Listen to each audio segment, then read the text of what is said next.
श्री बाबाजी पिनाकेश्वराच्या सन्नीत स्वतः अनुष्ठानाला बसायचे। त्यावेळेस एवढी मंडळी अनुष्ठानाला बसत नसत, थोडीच बसायची। अनुग्रह देऊन त्यांच्याकडं अनुष्ठान करून घ्यायचे। ब्रह्ममुहूर्तावर उठायचं, स्नान करायचं। स्वतः जनार्दन स्वामी स्नान झाल्यानंतर एक घमिलभर विभूती मंत्रून ठेवायचे। स्वतः सर्व अंगाला लावायचे। त्या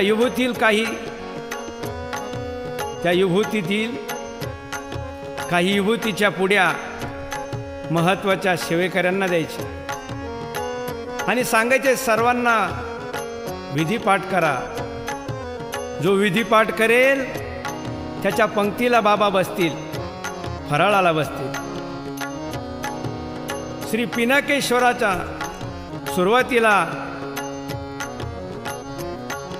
तिथं बाबा दररोज लोटांगण घालून 108 प्रदक्षिणा करायची। किती कठोर साधना बाबांनी केली। सर्वसामान्यांचे काम नव्हते। आता पिनाकेश्वराचं मंदिराचं काम पूर्ण झालं, कुट्या झाली, सर्व व्यवस्था झाली। लाखो भाविकांना बाबांची ओळख झाली। जातेगावचा महादेव, मोठा महादेव अशी म्हणून ख्याती झाली। त्याचबरोबर एक महान शिवयुगाचं दर्शन घडत होतं। लोक जनार्दन बाबाला, पिनाकेश्वराला नवस करायचे। महादेवा, जनार्दन बाबा, आम्हाला तू जर पावला तर दाळबट्टी म्हणजे रोडग्याचं जेवण देईल। हजारो भाविकांना असा अनुभव आला आणि ते रोडग्याचे दाळबट्टीचं जेवण द्यायचे। बाबांची कीर्ती चोहीकडे पसरली।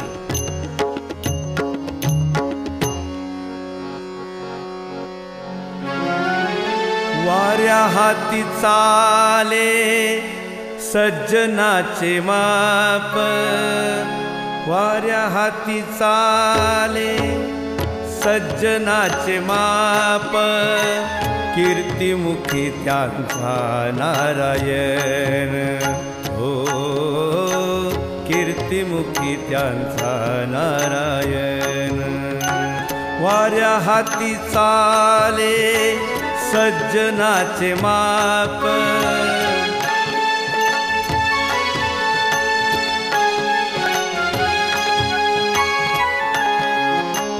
कीर्तिमुखी त्यांचा नारायण, हो कीर्तिमुखी त्यांचा नारायण।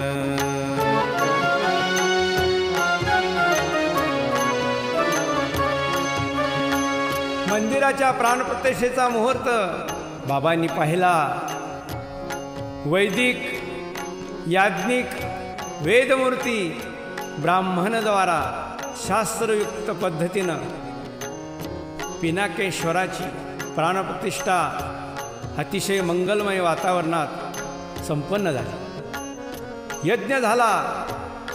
पंचक्रोशीतील भावी भक्त पहाड चढून श्री पिनाकेश्वराचं दर्शन घेत सर्व सेवा करू लागले आणि खरोखरच दिनांक 26/11/1968 या शुभदिनी महापर्व काळावर दुपारी पिनाकेश्वराचा कलशारोहण झाला। ध्वजारोहण झाले। स्वतः जनार्दन स्वामींच्या हस्ते या पिनाकेश्वराची, महादेवाची प्राणप्रतिष्ठा संपन्न झाली। लक्ष लक्ष भोजन झाले, अन्नदान झाले। भाविकांनी प्रचंड जयघोष केला। हर हर महादेव, पिनाकेश्वर महाराज की जय, जनार्दन बाबा की जय, बजरंग बली की जय, सब संतन की जय। सर्वांनी महाप्रसाद घेतला। या कार्याचं वर्णन करणं शक्य नाही। अशा भव्य दिव्य स्वामींच्या कार्याला आणि सुरुवात झाली।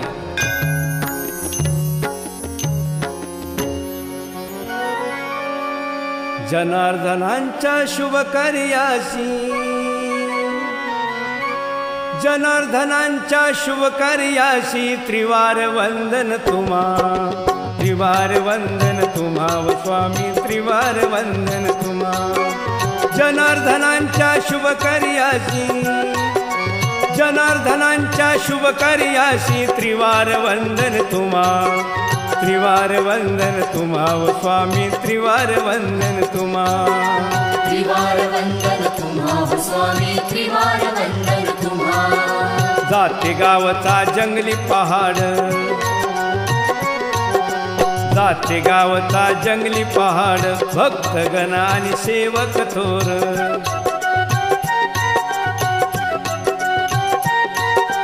निर्माण केले पिनाकेश्वर, निर्माण केले पिनाकेश्वर त्रिवार वंदन तुम्हा, त्रिवार वंदन तुम्हा व स्वामी त्रिवार वंदन तुम्हा, त्रिवार वंदन तुम्हा व स्वामी त्रिवार वंदन तुम्हा। त्रिवार वंदन तुम्हा व स्वामी त्रिवार वंदन तुम्हा। या भव्य दिव्य जातेगावच्या पहाडावर, परंतु पुढे बाबांना अनेक मंदिराचा जीर्णोद्धार करायचा होता। तसा संकेत भगवान शिवाचा झाला आणि त्याच वेळेस शिर्डीचे कोते परिवार श्री गोविंदराव कोते, मारुतराव कोते गाडी घेऊन आले। या कोते परिवाराला दर्शन झाल्यानंतर पूर्ण सोन्याचा डोंगर दाखवला बाबांनी। काय आश्चर्य! बाबांनी सांगितलं, बघितलं म्हणे हो, चला आता आपल्याला इथून वेरूळला जायचंय। कोते दादांनी सांगितलं, बाबा आपल्याला नेण्यासाठी गाडी आणली आहे, लगेच बसा, तयारी करा। देवा हो, जनार्दन स्वामींनी जातेगावचा डोंगराचा त्याग करायचं ठरवलं। जाताना सर्वस्वाचा त्याग करून संग काही न घेता बाबा पिनाकेश्वरून त्या पिनाकेश्वराला दंडवत घातला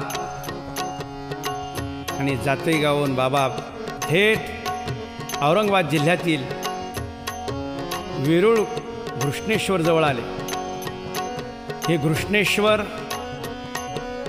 तीर्थक्षेत्र वेरूळ 12 ज्योतिर्लिंगापैकी एक दिव्य असं पूर्ण ज्योतिर्लिंग, पवित्र भूमी, प्राचीन तीर्थक्षेत्र, सिद्ध भूमी, अशा ठिकाणी जनार्दन बाबा एका सीताफळेच्या लाकडाची, चिपाटाची, गवताची झोपडी करून राहिले। कशासाठी? तर त्या ठिकाणी सिद्धेश्वरी म्हणजेच पार्वती माता तिथे थांबलेली होती, रुसून बसली होती। त्या ठिकाणी सिद्धेश्वराचा जीर्णोद्धार करायचा मानस जनार्दन बाबांनी केला। परिसर स्वच्छ केला आणि कार्याला सुरुवात केली। तेथील वेदोनारायण ब्राह्मणांना, गुरुमंडळींना फळाचा प्रसाद वगैरे दिला। गावातील सरपंच बोलून घेतले, सरपंच कचरू पाटील आणि उपसरपंच लालाभाऊ परदेशी त्यांना बोलवून घेतलं। त्यांनी बाबांचं दर्शन घेतलं, समोर बसले। तेव्हा जनार्दन बाबांनी त्यांना सांगितलं, या ठिकाणी सिद्धेश्वराचं नवीन मंदिर बांधायचं आहे, तर एवढी जागा सत्कार्यासाठी हवी आहे। त्यांनी लगेच सर्वानुमते ठराव मंजूर करून गुरुदादांना बोलावलं। देवाच्या कामासाठी एवढी जागा हवी आहे। ती जागा बाबाजींना दिली। बाबांनी जागा मोजून भूमिपूजन केलं, नित्यनियम विधी म्हटलं, मंदिराचा पाया आखला। शेकडो भाविक दर्शनाला आले, श्रमदान करू लागले। कामाला सुरुवात झाली। जातेगावी बाबांची कीर्ती होतीच, ती ऐकून भाविक भक्त गर्दी करू लागले। त्या ठिकाणी बाबांची कुट्या तयार झाली, भंडारघर तयार झालं। वेरूळ आश्रमात भंडारघरची आई भाकरी करायची, तो टोपल्यात टाकायची, तर भाकरी गायब व्हायची। कितीतरी दिवस कळत नव्हतं। हा प्रकार काय? भाकरी तर भरपूर करायची पण टोपल्यात शिल्लक नाही. एक दिवस रावसाहेब पाटील त्यांच्या छातीवर भूत बसलं, अदृश्य रूपानं बसलं, उठून देईना, सारखं खाली दाबायचं. तेव्हा त्यांना कल्पना आली त्या परिसरात भूत आहे. त्यांनी लगेच बाबांना, जो बाबांचा फोटो आहे तपश्चर्याचा, तो खिशातून काढून छातीवर ठेवला. त्या क्षणी भूत पळून गेले. मग कळाले की भंडारघरातील टोपल्यातील भाकरी भूत घेऊन जात होतं. हा सर्व प्रकार जनार्दन बाबांना सांगितला. त्यांनी लगेच त्या जागेत विभूती टाकली आणि सकाळची विधी मोठ्या आवाजात स्पीकरवर स्वतः जनार्दन स्वामी म्हणले. तेव्हापासून हा सर्व प्रकार बंद झाला. वेरूळ जवळच कसाबखेडे येथे लाल रंगाच्या दगडाची खाण सापडली. तेथून मंदिराचा दगड आणायचा आणि मंदिराचं काम सुरू केलं. पाया खंदत असताना या वेरूळची कथा अशी आहे. या मंदिराचा पाया खंदत असताना 7 कढाया सोनं सापडलं. जनार्दन बाबांना भक्तांनी सांगितलं, बाबा 7 कढाया सोनं. बाबांनी सांगितलं ते आपलं नाही आहे, आपण काही परिश्रम केले नाही आहे. एवढी धनसंपत्ती हे गुप्त धन आहे, हे देवाचं आहे, हे शिवाचं आहे. म्हणून बाबांनी सांगितलं पुरून टाका. बाबांनी त्यातलं काही घेतलं नाही आणि मंदिराचं काम सुरू केलं. दररोज खाणीवर जनार्दन बाबा भक्तगणा सवय जाऊन बसायचे. दगड काढत असताना त्या खाणीजवळच बसायचे, डोंगराजवळ बसायचे.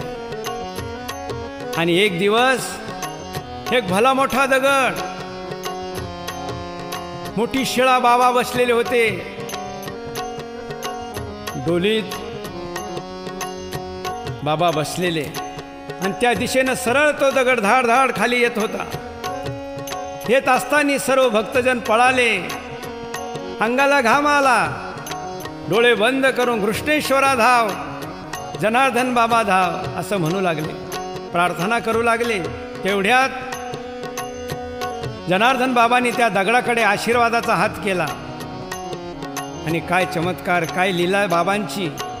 तो दगड जनार्दन बाबाकडे न येता बाजूला निघून गेला. हा सर्व प्रकार जेव्हा भाविकांनी पाहिला, देवा हो, अक्षरशः आनंदाश्रू त्यांच्या डोळ्यातून येत होते की बाबाजी, काय दिव्य चमत्कार, काय दिव्य लीला आहे तुमची. हे तुमच्या तपाचं सामर्थ्य आहे. आणि बाबा नेहमी सामर्थ्यपणाला लावायचे आणि म्हणूनच हे घडत होतं. नाहीतर आज फार वाईट झाले असतं. पण ही दिव्य शक्ती बाबाजवळ पाहायला मिळाली. मंदिराचं काम चालू असताना एक दिवस बाबांची तब्येत बिघडली. त्यांना औरंगाबादला दवाखान्यात ॲडमिट केले. ऑपरेशन थिएटरमध्ये नेले. भुलीचं इंजेक्शन दिलं. हातामध्ये खोलीमध्ये फक्त डॉक्टर होते. जनार्दन बाबा बेशुद्ध अवस्थेत असताना सुद्धा रोमारोमातून, मुखातून शिव शिव असा ध्वनी ऐकू येऊ लागला. डॉक्टरला वाटलं कोण म्हणतंय, इथं तर कोणी नाही, आवाज कुठून येतोय. डॉक्टर हैराण झाला. त्यांनी कधीच पाहिलं नव्हतं. तेव्हा जनार्दन बाबांना हात जोडून नतमस्तक झाला. त्या डॉक्टरांना एवढी अनुभूती आली. बाबांना नमस्कार केला, क्षमा मागितली. बाबा, तुम्हाला काही झालेलं नाही, तुम्ही साक्षात शिव आहात. मला सर्व अनुभूती आली. नमस्कार करून पुन्हा बाबा वेरूळला सिद्धेश्वराच्या कामासाठी आले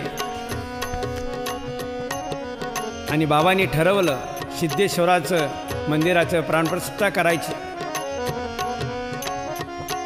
पण हे सर्व प्राणप्रतिष्ठेचं सूत्र कोणाला द्यायचं आणि म्हणून त्यावेळेस त्या भागातील सन्माननीय बाळासाहेब पवार औरंगाबाद यांच्याकडे सोपवलं. भव्य दिव्य असा कार्यक्रमाचं आयोजन ठरवलं.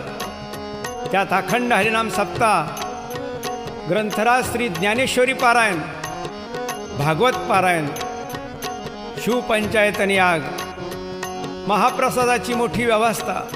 दररोज सकाळ संध्याकाळ जनार्दन स्वामींचं प्रवचन व्यासपीठावर व्हायचं. प्रत्येक मंडप स्वतंत्र होता. दररोज भजन कीर्तन प्रवचन आणि यज्ञात आहुत्या पडत होत्या. आणि या कार्यक्रमासाठी अनेक भाविक भक्त येऊ लागले. त्याचबरोबर काही आंधळे पांगळे कुष्ठरोगी येऊ लागले. अशा वेळी बाळासाहेब पवारांना जनार्दन बाबा म्हणाले, साहेब, या कुष्ठरोग्याची सेवा आपण केली पाहिजे. आणि म्हणून मोठ्या कढईमध्ये गरम पाणी केलं. सर्वांनी त्या गरम पाण्याच्या बादल्या जनार्दन बाबाजवळ दिल्या. बाळासाहेब व त्यांची धर्मपत्नी या दोघांनाही सांगितलं, कुष्ठरोग्यांना स्नान घाला. आणि खरोखर त्या कुष्ठरोग्यांची सेवा बाबांनी केली.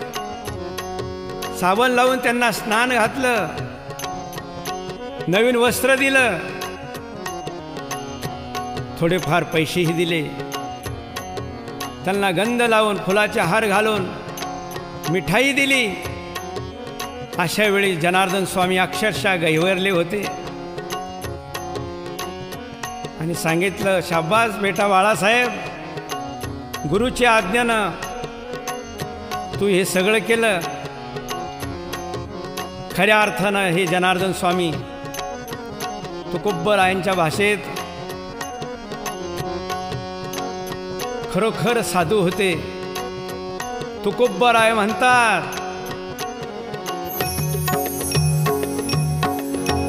जे कारंजले गांजले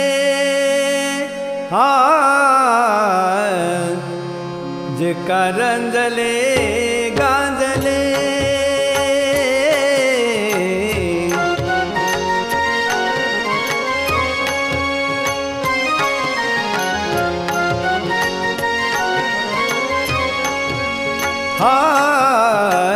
जे कारंजले गांजले कारंजले गांजले त्यासी म्हणे जो आपुले त्यासी म्हणे जो आपुले आपुले तोची साधू ओळखावा तोची साधू ओळखावा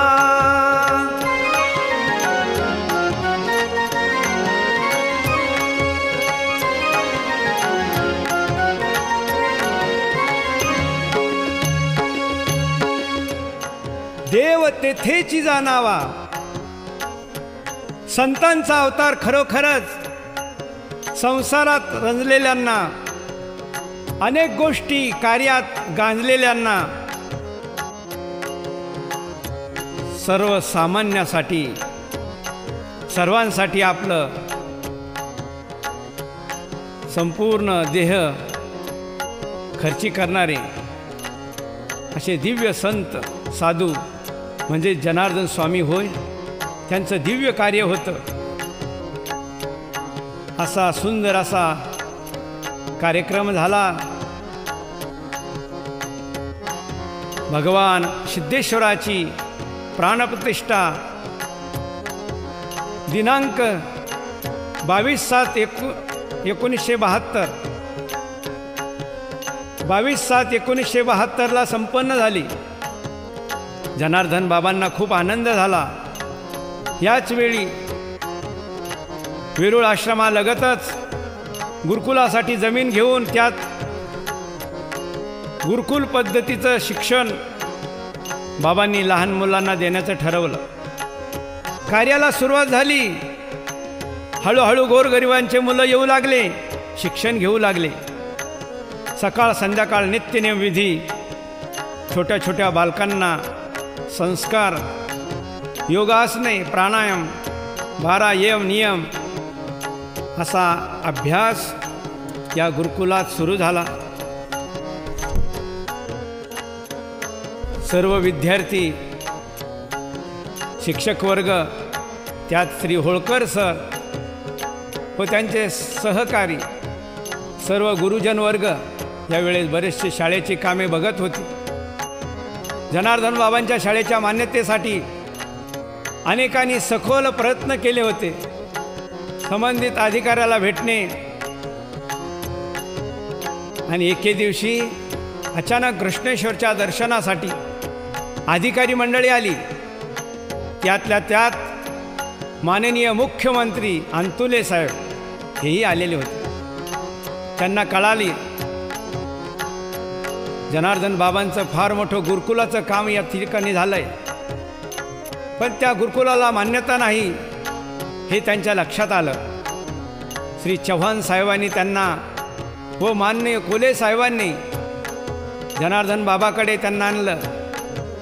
त्यांनी बाबाजींचं दर्शन घेतलं आणि त्याच वेळेस मुख्यमंत्री बॅरिस्टर अंतुले साहेब स्वतः उभे राहिले आणि बोलायला लागले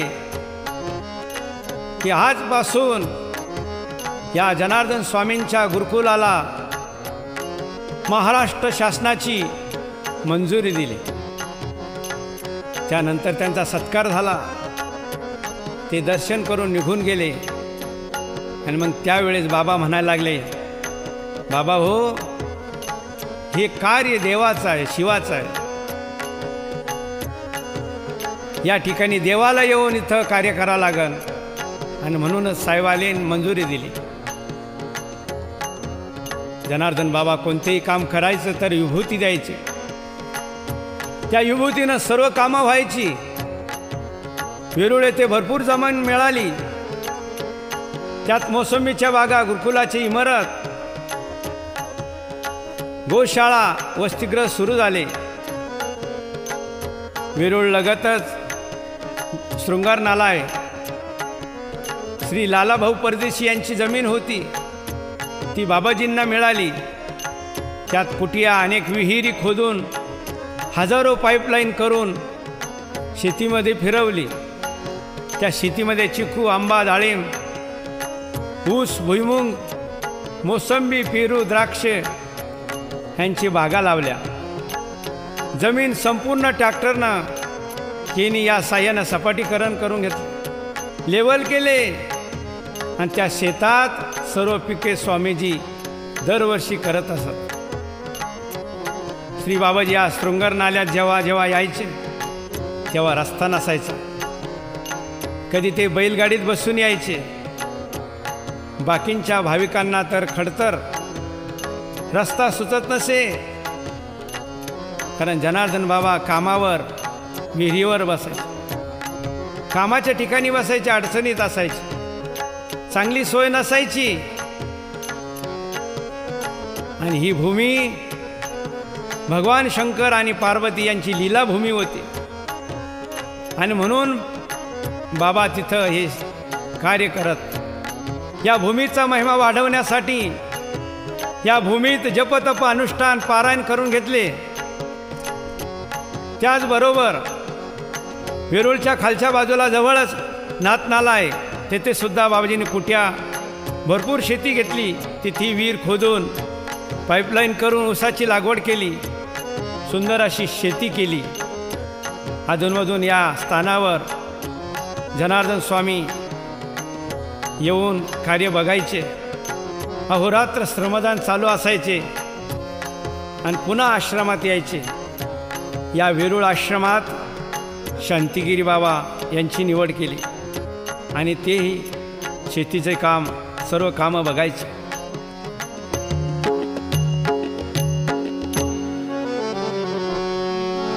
वेरूळ मधली वेळ गंगा, वेरूळ मधली वेळ गंगा, वेरूळ मधली वेळ गंगा, जपी तपी तुपी तिथेच रंगा. वेरूळ मधली वेळ गंगा, जपी तपी तुम्ही तिथेच रंगा. सिद्धेश्वराचा शंख नादला, सिद्धेश्वराचा शंख नादला, त्रिवार वंदन तुम्हा, त्रिवार वंदन तुम्हा ओ स्वामी, त्रिवार वंदन तुम्हा. त्रिवार वंदन तुम्हा ओ स्वामी, त्रिवार वंदन तुम्हा.